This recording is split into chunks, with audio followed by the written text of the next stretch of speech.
আমার একমাত্র ননদের জন্য আমার তিলে তিলে গড়া এতদিনের সংসারে সব কিছু শেষ হয়ে যাচ্ছে। আমি খুব কষ্ট করেই সংসারের জিনিসপত্র করেছিলাম, ভালোবেসে বিয়ে করেছিলাম আমি আমার স্বামীকে। পরিবার থেকে একদমই মেনে নেয়নি। দুইজনেই চাকরি করতাম একই অফিসে, তখন থেকেই আমাদের পরিচয় ছিল। এরপর দুইজন আমরা বিয়ে করে নেই। শ্বশুর বাড়িতে কোনো কিছুরই অভাব ছিল না, কিন্তু তারপরও তার বাবা মা মেনে নেয়নি, যার কারণে আমরা একটু আলাদা বাসা নিয়ে থাকতাম।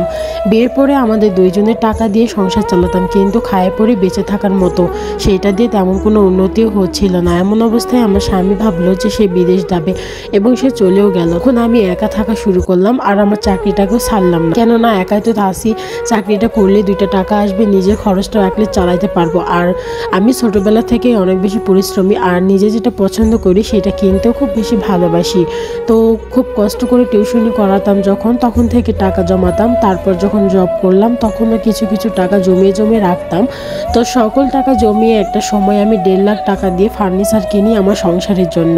কিন্তু আফসোসটা এখানেই যে আমি যে কষ্ট করে যে জিনিসগুলো গড়েছি সেই জিনিসগুলো এক নিমিষের মধ্যে নষ্ট করে দিল আমার ননদ। একদিন হঠাৎ করে আমার ননদ ফোন দিয়ে বলে, ভাবি তোমার বাসায় যাচ্ছি বাচ্চাকে ভর্তি করানোর জন্য, স্কুলে ভর্তি করাবে। এই কথা শোনার পর আমি ভেবেছি হয়তো সে আসবে, কয়েকদিন থেকে তার বাচ্চাকে ভর্তি করাই দিয়ে চলে যাবে। তারপর একদিন সে বাসায় আসে, এসে তার বাচ্চা কাচ্চা এত পরিমাণে দুষ্ট ছিল সেটা আমি ভাবতেও পারিনি। তার বাচ্চা প্রতিনিয়ত কোনো না কোনো জিনিস আমার নষ্ট করতোই, কিন্তু অনেকবার খেয়াল করে দেখেছি আমার ননদ তার সন্তানদের কোনো শাসনই করতো না। এইরকম দেখতে দেখতে মাঝে মাঝে আমি অনেক বেশি বিরক্ত হতাম যে আমার এত কষ্ট করে একটা জিনিস করেছি সেইটার প্রতি কোনো মায়া যত্নই নেই। তার বাচ্চারা তো দুষ্টাম করতে করতে আমার আলমারিটা ভেঙেই ফেলছে প্রায় অর্ধেক, আর ছোপার দুইটা ভেঙে ফেলছে, কেননা বেতের সোফা ছিল, সে তো ওগুলো মর্ম জানবে না, দিবে কিভাবে।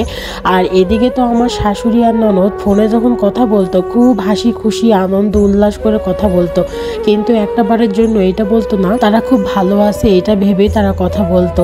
আর এদিকে একদিন আমার ননদের ছেলে ঘরের মধ্যে ফুটবল খেলতে খেলতে আমার শোকেজের একটা কাজ ভেঙে ফেলে। এটা দেখার পর তো আমার বুকের ভেতরটা মুচড়ে ভেঙে আসে, কারণ আমি খুব কষ্ট করে কষ্টের টাকা দিয়ে এই জিনিসগুলো কিনেছিলাম। তো এটা দেখার পরে আমার ননদ তার ছেলেকে বলল, এভাবে খেলতে হয় না, এভাবে খেললে পারে তোমার যদি কোনো ক্ষতি হয়ে যায়, কাজগুলো যদি তোমার পায়ে পড়ে তোমাকে যদি লাগতো।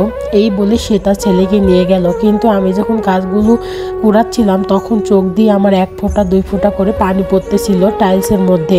তখন আমি আমার নিজেকে দিয়ে ভাবতেছিলাম যে মানুষ এতটা পাষাণ হয় কিভাবে, আর মানুষ এত স্বার্থপরই বা হয় কিভাবে।